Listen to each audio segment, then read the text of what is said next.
Perturbe. Quoi? Le truc, il est trop sale.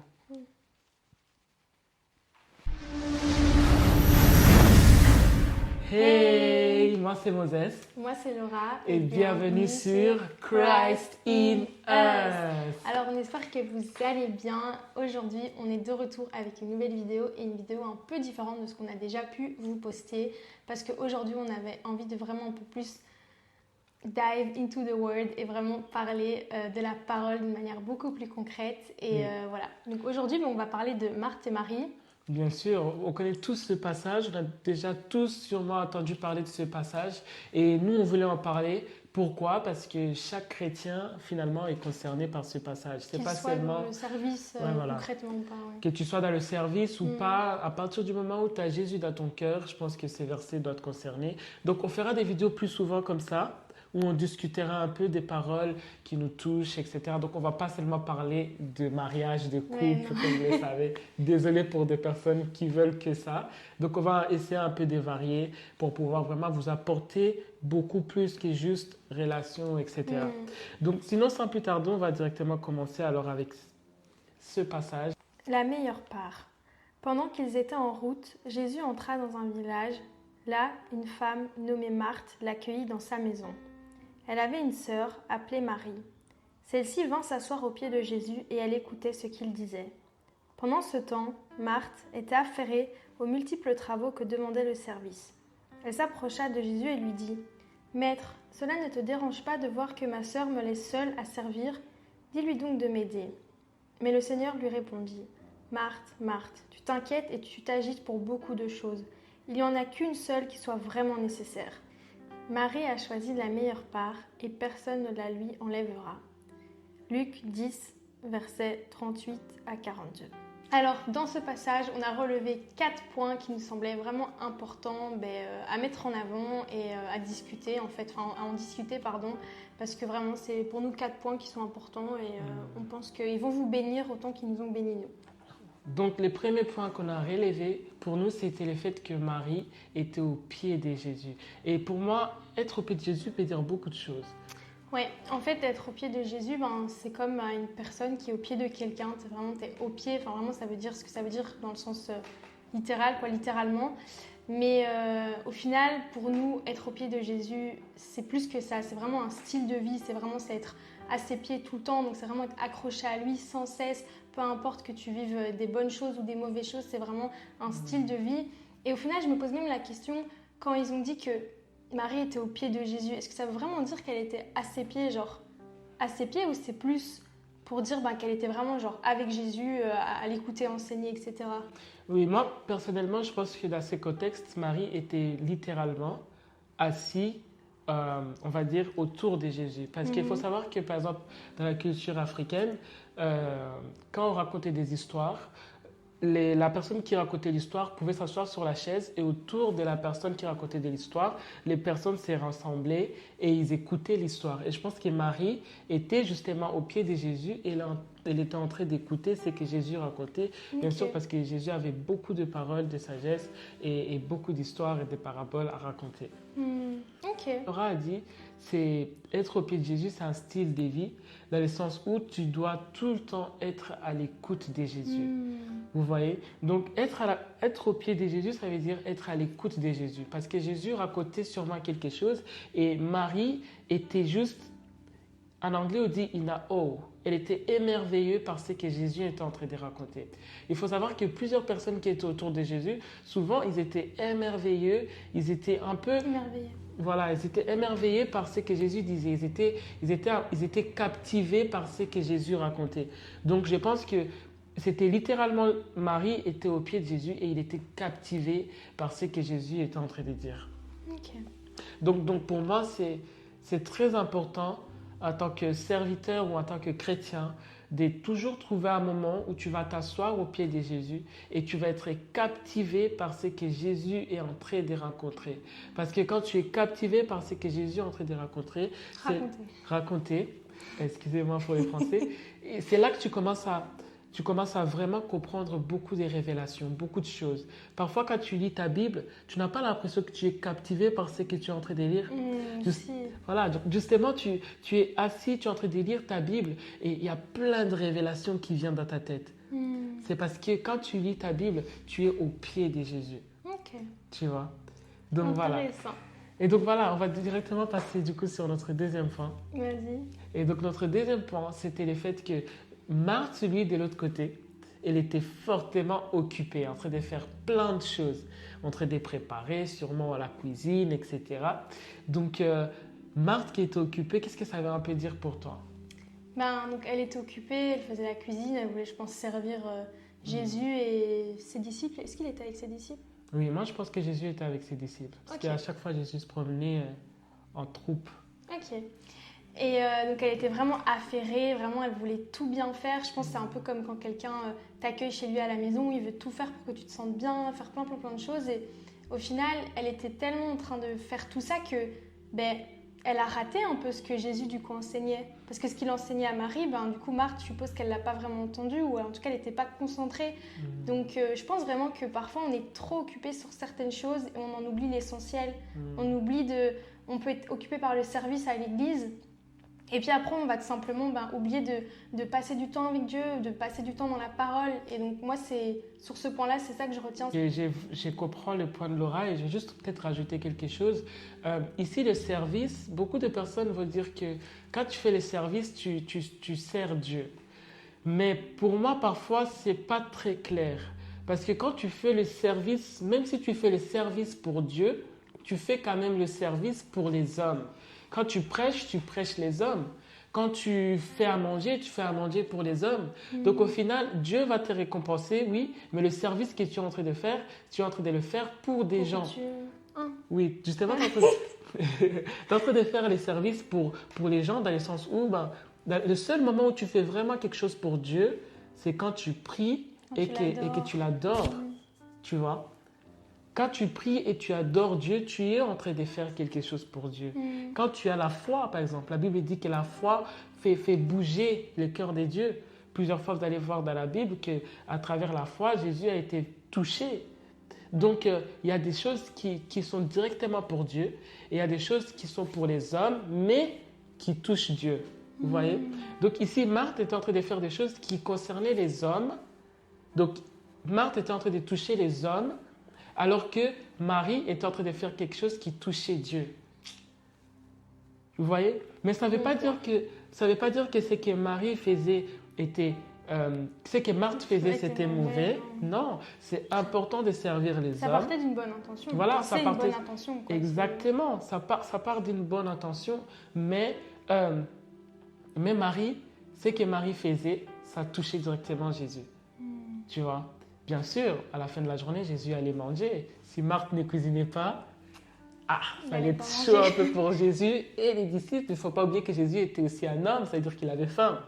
Okay? Donc c'était important le travail de tous les deux. Mais encore une fois, ici on voit que Marthe était vraiment, la Bible dit que limite, elle était dépassée, débordée. En fait, c'est ça le point, c'est qu'elle était tellement dépassée. C'est là que je voulais en venir, c'est que parfois, tu es tellement dépassée par certaines choses et tu es tellement occupée, tu veux tellement tout bien faire que tu passes à côté d'une bénédiction, en fait. Parce que, pour moi, Marie, elle a été bénie parce qu'elle était au pied de Jésus, elle l'écoutait, il l'enseignait, etc. Et quand tu es vraiment dépassée, tu es dans toutes tes affaires, au final, voilà, pas toujours bon, quoi. Et c'est ça, et justement, moi, avec ce point, j'aimerais vraiment toucher le fait que beaucoup de personnes aujourd'hui, que ce soit dans le service, parce que le service, c'est pas seulement à l'église. Tu es médecin, tu es dans le service des autres. Tu es infirmière, tu es dans le service des autres. Tu conduis un bus, sache que tu conduis des personnes, donc tu les rends service. Donc, est-ce que dans notre monde d'aujourd'hui, on n'est pas des Marthe, où on est tous débordés par le travail, qu'à la fin de la journée, tu te retrouves dans ton lit, moi premier coupable, et tu te dis, Seigneur, merci pour la journée, tu dors. Donc, je pense qu'on est tous un peu dans la situation de Marthe de nos jours, dans le sens où on est fort occupé.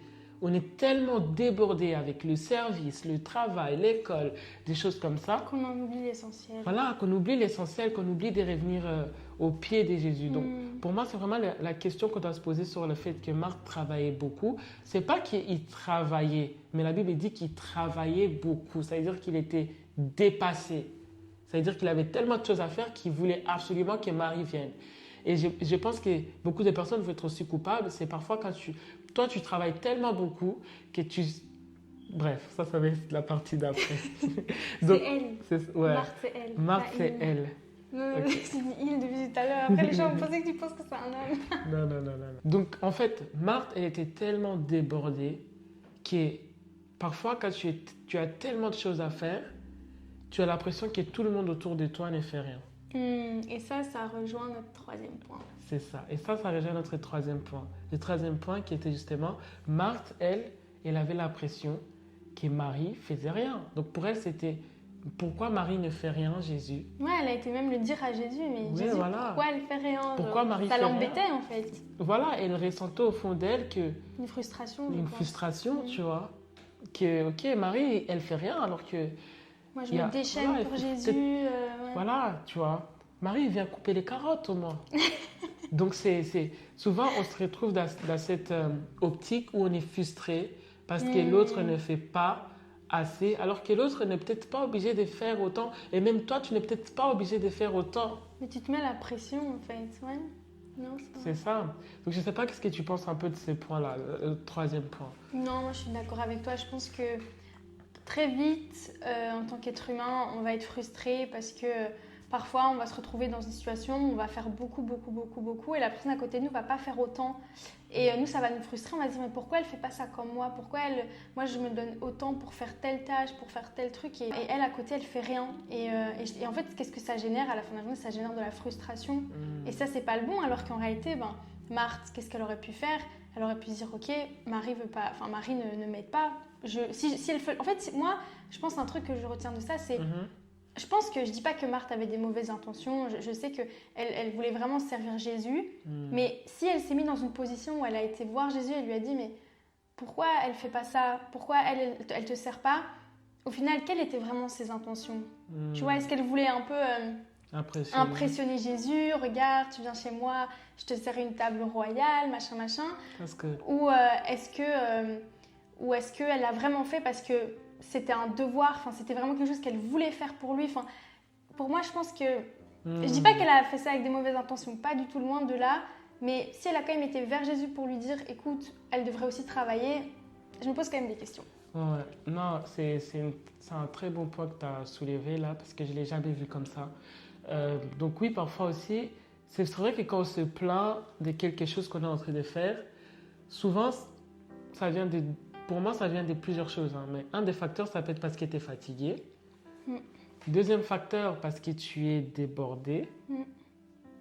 Et troisième facteur, parce que tu veux impressionner. Et pour moi, je trouve que, comme tu as dit, les cœurs, peut-être on ne dit pas que l'intention était mauvaise, mais pour toi, si tu t'es déjà retrouvé dans une situation où tu te plains parce que tu fais beaucoup trop, pose-toi des bonnes questions.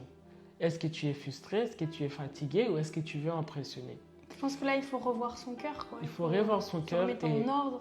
Voilà, exactement. Parce que souvent aussi, dans le ministère, parfois, on a l'impression qu'on fait beaucoup et les autres ne font rien. Alors que nous-mêmes, on a demandé ces charges-là. Nous-mêmes, on a cherché ces charges-là. C'est nous-mêmes, on veut faire, on veut toucher ça. On veut jouer à la guitare, on veut être au piano, on veut débarrasser, on veut faire ça. Et vous allez trouver dans beaucoup d'églises, certaines personnes sont épuisées et les autres, ils font rien. C'est tout simplement parce que l'autre voulait tout faire et chacun a choisi sa part. Chacun a choisi sa part. Maintenant, ça ne veut pas dire que tu dois... Ce que je veux aussi dire par là, c'est que tu ne dois pas t'épuiser. Tu ne dois pas t'épuiser dans le sens où tu ne dois pas arriver à un niveau où tu dis Jésus, tout le monde qui est là, pour moi, sont en train de... Ils ne servent à rien. Ils doivent absolument venir faire ce que moi je suis en train de faire. En fait, ça doit rester sain. Ça doit rester sain. Quand tu sers, peu importe le service, c'est pas forcément des grandes choses. Ça peut être vraiment le truc le plus... que certaines personnes voient avec des petits yeux, mais au final, aux yeux de Dieu, c'est énorme. Et en fait, ça doit rester sain. Tu peux pas te retrouver dans une situation où t'en peux plus, t'es frustré, t'es épuisé. Et au final, il faut voir la position de cœur et il faut vraiment vivre une vie saine. Et si t'es dans ce cas-là, alors c'est pas très sain, quoi. Oui, exactement. Et comme vous êtes sur une chaîne d'un couple, j'ai envie de dire qu'il y en a aussi beaucoup dans une relation. On a le même cas de figure. C'est peut-être différent, mais c'est le même cas de figure. Quand tu te retrouves dans une relation où, par exemple, ta fiancée, ta copine, ta femme, elle fait beaucoup plus que toi, ou alors toi, tu fais beaucoup plus qu'elle, si maintenant moi, je suis frustrée parce que je fais beaucoup plus que Laura, alors que Laura, elle fait ce qu'elle doit faire, mais moi, je veux faire beaucoup plus pour Laura. Et maintenant, je suis frustrée contre Laura parce que je trouve que Laura, justement, elle fait rien. Parce que les services ne déterminent pas l'amour que tu portes pour l'autre personne. Vous voyez, le fait que Marie était au pied de Jésus, Jésus a dit qu'il a choisi la partie, en fait, la meilleure partie, tu vois. Là, on rejoint notre 4e point. Ouais, là, on rejoint notre 4e point, en fait, où Jésus dit tout simplement que, voilà, il répond à Marthe et il dit à Marthe que, voilà, Marie a choisi les bons partis. Ouais. Ouais. Donc, tout simplement, ce que je disais comme ça, c'est, dans une relation, c'est pas une question de j'ai fait plus, du coup, je suis fâché. C'est j'ai fait plus avec les cœurs que j'ai. Donc, tu as checké ton cœur et grâce à ton cœur, tu fais plus, mais sans être frustré. Tu vois? Parce qu'il y a des jours où l'autre va faire plus et toi, tu vas faire moins. Il ne faut pas que maintenant l'autre puisse te dire « Oh, regarde, tu fais rien, moi j'ai fait tout, blablabla. » Mais ça doit venir, ça doit vraiment... Le fait que tu fais plus doit venir d'un bon cœur. Ouais. Vous voyez? Totalement ça. Et je sais pas où vous vous trouvez actuellement, dans quel genre de situation, si vous êtes peut-être plutôt une Marthe ou une Marie. Mais je pense que c'est toujours bien d'un peu s'auto-checker. Que quand tu sers beaucoup Dieu, tu vas te retrouver comme Marthe à te plaindre et dire Jésus, pourquoi lui ne fait pas? Et quand tu dis pourquoi lui ne fait pas, première chose, c'est quoi ton problème? Lui et toi, vous êtes différents. Il fait ce qu'il veut en fait. Donc ça part déjà d'une... Comment dire? Ton cœur, il est déjà mal positionné quand tu commences à blâmer les autres. Tu vois? Donc dans la vie, quand Après, je pense que c'est pas toujours blâmer les autres. Oui. Et aussi, je pense que quand tu sers beaucoup, mais qu'en même temps, du coup, tu délaisses un petit peu ta relation avec Dieu, même si tu penses que tu l'as pas délaissé parce que tu sers. Là aussi, en fait, ça devient une pression parce qu'il faut savoir qu'il y a des gens qui servent énormément et ils se sentent pas comme ça parce qu'au final, ils le font, mais je veux dire, leur relation avec Dieu, elle ne change pas. C'est toujours leur relation avec Dieu prime toujours. Et moi, je sais que je me suis trouvée dans un cas où, à un moment donné, je pense que le service avait pris le dessus sur ma relation avec Dieu. Et là, c'est mauvais, tu vois. Non, voilà. Et moi, je suis tout à fait d'accord avec toi. Tout à l'heure, ce que je voulais dire, c'était un peu juste montrer peut-être les feux orange qui montrent que tu commences à être épuisé. Tu vois. Mais sinon, par rapport à ce qu'elle dit, bien sûr, moi aussi, en étant quelqu'un qui est beaucoup dans le service, j'ai eu des moments où j'étais aussi très épuisée. Et c'est là que j'avais compris une chose. Être avec Dieu et être au pied de Dieu, c'est deux choses différentes. Marthe était avec Jésus, mais Marie était au pied de Jésus. C'est deux choses différentes. Quand tu es dans le service, tu es avec Jésus. Mais quand tu es dans l'intimité, tu es au pied de Jésus. Donc souvent, quand tu pries à l'église ou tu pries pour les autres, tu es avec Jésus. Il dit, je serai avec toi. Va faire de toutes les nations des disciples et je serai avec toi. Je serai avec toi. Mais quand tu te retrouves dans ton intimité, tu es à ses pieds. Okay? Donc quand tu sers, tu es avec lui. Mais quand tu es dans ton intimité, tu es à ses pieds. Et ça, c'est très important pour chaque personne au final. Quand tu es à l'hôpital, parce que je n'ai pas envie qu'on soit focalisé seulement sur le pasteur, mais quand tu es à l'hôpital, quand tu es dans le service, c'est très bien, tu es avec Dieu. Mais quand tu rentres à la maison et tu es dans ton intimité, va à son pied. Comme ça, c'est lui qui parle pour toi et c'est lui qui parle avec toi. Yes. Je pense que c'était le mot de la fin du coup. En tout cas, on espère que ça vous a plu. Même moi, ça m'a vraiment édifié au final de faire cette vidéo. Moi aussi. Genre vraiment, ça m'a beaucoup parlé, ça m'a beaucoup... j'ai appris même des choses et tout. Moi aussi. Donc en tout cas, j'espère que vous avez aimé. Ouais, Et, laissez-nous des commentaires. Ouais, n'hésitez pas à commenter comme d'habitude, liker, vous abonner, partager. Franchement, merci beaucoup pour le Merci soutien beaucoup. que vous nous donnez déjà. Franchement, ça nous touche beaucoup et continuez. En tout cas, nous, ça nous fait vraiment plaisir. Et le but, c'est que vraiment la chaîne soit propulsée pour qu'encore plus de monde puisse vraiment entendre la parole de Dieu et être touché par Dieu. Être Voilà. inspiré aussi. Et vraiment, vraiment, vraiment un truc important, partager parce que tu connais au moins une Marie et une Marthe. Ou peut-être tu es une Marie ou une Marthe, mais n'hésitez pas à partager cette vidéo avec des personnes qui en ont vraiment besoin. En tout cas, que Dieu vous bénisse et on se retrouve à très bientôt pour une nouvelle vidéo. Bye. Bye.